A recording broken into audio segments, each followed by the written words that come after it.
When reading biblical prophecy, we often look for abstract spiritual maxims, but Isaiah was forged as a direct political response to an expanding, violent empire. The setting is the ancient Near East, specifically the Kingdom of Judah, between 739 and 701 BC. Right away, the text presents a paradox. You have towering theological visions of a utopian city of righteousness placed right alongside accounts of terrifying societal collapse. To see how these two realities coexist, we have to look past a purely devotional reading. We must map the physical geography of the ancient world and trace the meticulous literary architecture of Isaiah's opening chapters. Isaiah's theology is rooted in the geopolitical survival of Judah. Understanding the divine message here means standing directly in the crosshairs of ancient warfare. 8th century world empires accumulated wealth by securing control over international trade routes. This map outlines the primary powers: Assyria north, Egypt south. Assyria sought to connect these territories, creating a global trade monopoly. Every piece of commerce funneled through a narrow bottleneck between the Mediterranean and the Arabian desert.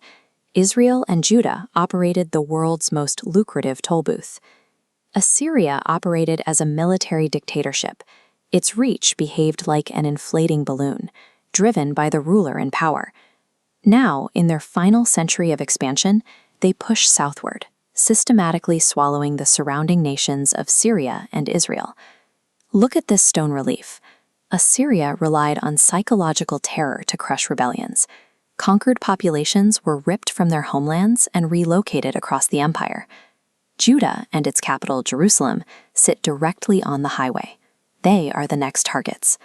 When Isaiah speaks to his original audience, he isn't offering philosophical musings.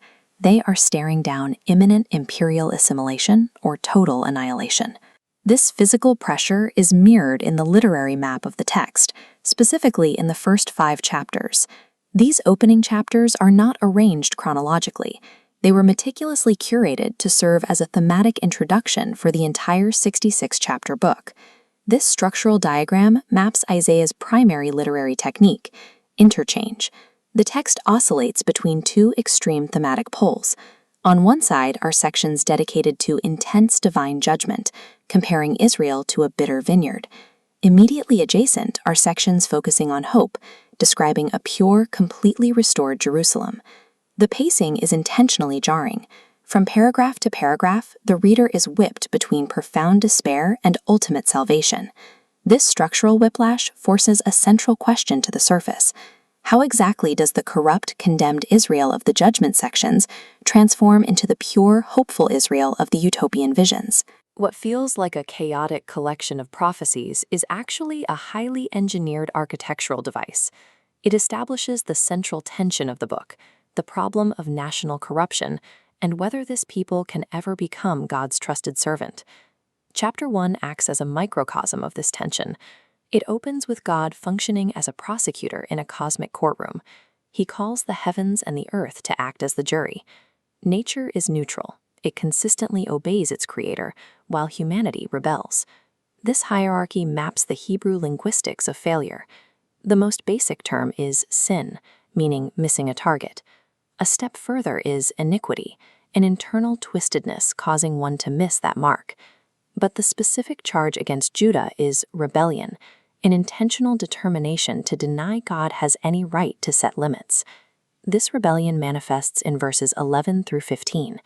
Here, Isaiah subverts religious expectations by declaring that God actively rejects the nation's worship. It's a striking paradox. God declares that he is burdened by and utterly hates the exact Levitical sacrifices that he previously commanded. The reason for this rejection cuts to the core of biblical theology. Cultic ritual was intended to be a symbolic indicator of an underlying ethical reality. God calls their practice iniquity and solemn assembly. They are using religious piety to mask systemic social corruption. Isaiah presents the true metric for religious fidelity. It isn't found at the altar. It is found in seeking justice, correcting oppression, and pleading the cause of the vulnerable, specifically the widow and the orphan. In just a few verses, Isaiah redefines purity. He strips it from temple sacrifices and anchors it entirely on the ethical treatment of the marginalized. We now have two intersecting crises: the external geopolitical pressure of the Assyrian army and the internal spiritual rot of societal rebellion. The ancient audience held a false dichotomy. They believed God had to choose between delivering them from the Assyrians or judging them to total destruction. But simply forgiving the nation wouldn't solve the problem. Without intervention, the deep ethical rot detailed in chapter 1 would have permanently destroyed the society from the inside out. In verse 25, Isaiah redefines the nature of national disaster. God's judgment is not punitive annihilation, it is a metallurgical smelting process. The geopolitical terror of the Assyrian invasion is the fire God uses to burn away the dross of a hypocritical society. The objective is restoration. He intends to restore their judges and forge the city of righteousness promised in the opening visions. We see this in Isaiah's motif of trees. The massive oaks that symbolize human pride and military power will be cut down, but the imagery doesn't end there. From that broken, burned-out stump of a nation, a new, holy shoot will eventually grow. The surviving remnant, having passed through the crucible of history, will finally be equipped to fulfill its original vocation, acting as God's servant to the world. The book of Isaiah proves that God's grace does not bypass justice. Instead, it weaponizes the crucible of geopolitics to forge a people capable of bearing His light.